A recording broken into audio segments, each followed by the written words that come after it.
Oval টেস্টের পঞ্চম দিনে রুদ্ধশ্বাস প্রতিটা মুহূর্তে নিশ্চিতভাবে মাঠে প্রত্যেক ক্রিকেটার প্রচন্ড রকম চাপে ছিলেন। তবে আমার মনে হয় সবচেয়ে বেশি টেনশনে বা চাপে থাকা ক্রিকেটারের নাম মোহাম্মদ সিরাজ। চতুর্থ দিনের খেলা শেষে তিনি ঠিকমতো ঘুমোতে পেরেছিলেন কিনা সেটা কে জানে। কেন, কি কারণে? কারণ হ্যারি ব্রুকের সেই ক্যাচ ফেলে দেওয়াটা নিশ্চিতভাবে আমার মনে হয় যে তার মাইন্ডে ছিল, এবং সেখান থেকে বেরিয়ে আসার জন্য জয় ছাড়া কোনো বিকল্প ছিল না। কারণ এই টেস্ট ম্যাচ যদি ইন্ডিয়া হেরে যেত ইংল্যান্ডের কাছে, তাহলে ইংল্যান্ড 3-1 ব্যবধানে সিরিজ জিতত, এবং এই টেস্ট ম্যাচ এবং সিরিজ হারার দায় গিয়ে পড়তো মোহাম্মদ সিরাজের ওপরে। হ্যারি ব্রুক 19 রানে জীবন পান সিরাজের কারণে, এবং তারপর তিনি আসলে টি-20 স্টাইলে ব্যাটিং করেছেন, 91 বলে সেঞ্চুরি তুলেছেন, এবং জো রুটের সাথে অলমোস্ট 200-র একটা পার্টনারশিপ তিনি করেছেন, এবং অলমোস্ট ইংল্যান্ডকে এই টেস্ট ম্যাচ জিতিয়ে ফেলছিলেন।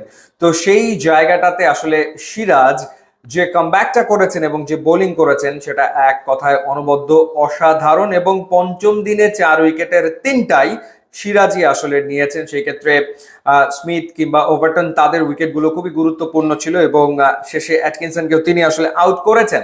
প্রথম ইনিংসে তিনি 86 রানে 4 উইকেট নিয়েছেন, এবং দ্বিতীয় ইনিংসে 104 রানে 5 উইকেট নিয়েছেন। 9 উইকেট নিয়ে তিনি ম্যান অফ দ্য ম্যাচ হয়েছেন, এবং ওভারঅল একটা অ্যামেজিং সিরিজ গেছে মোহাম্মদ সিরাজের, কোনো সন্দেহ নাই। 23 উইকেট নিয়েছেন তিনি, 23 উইকেট।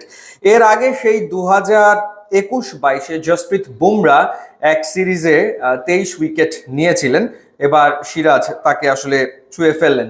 সো দুর্দান্ত পারফরমেন্স, এক কথায় অসাধারণ। জসপ্রীত বুমরা নেই, সবচেয়ে বড় ব্যাপার, এবং সেই সময় তিনি যে দায়িত্বটা নিয়েছেন, এবং দায়িত্বটা নিয়ে একটা মুহূর্তের জন্য তিনি আসলে হাল ছাড়েননি, এবং ওই যে প্রেশার মোমেন্টে নার্ভাসনেস সেটাকে দূরে রেখে পারফর্ম করে যাওয়া, অ্যাকুরেট বোলিং করে যাওয়া, সেটা তিনি করেছেন। একই সাথে তার বোলিং এর যে ভেরিয়েশন ছিল, অর্থাৎ যখন তিনি সুইং করিয়েছেন সেই ক্ষেত্রে ব্যাটসম্যানরা তার সুইং ট্যাকেল করতে পারেনি। বেন ডাকেট যখন শুরুতে ব্যাট করছিলেন বারবার পরাস্ত হয়েছেন তার সুইং এ। এরপরে তাকে আমরা ইয়র্কার করতে দেখেছি, ওভাল সিম ডেলিভারিতেও তিনি খুবই এফেক্টিভ ছিলেন। সো এক কথায় অসাধারণ পারফরমেন্স, এবং শেষ কথা এটাই যে খলনায়ক হতে হতে তিনি আসলে নায়ক বনে গেলেন।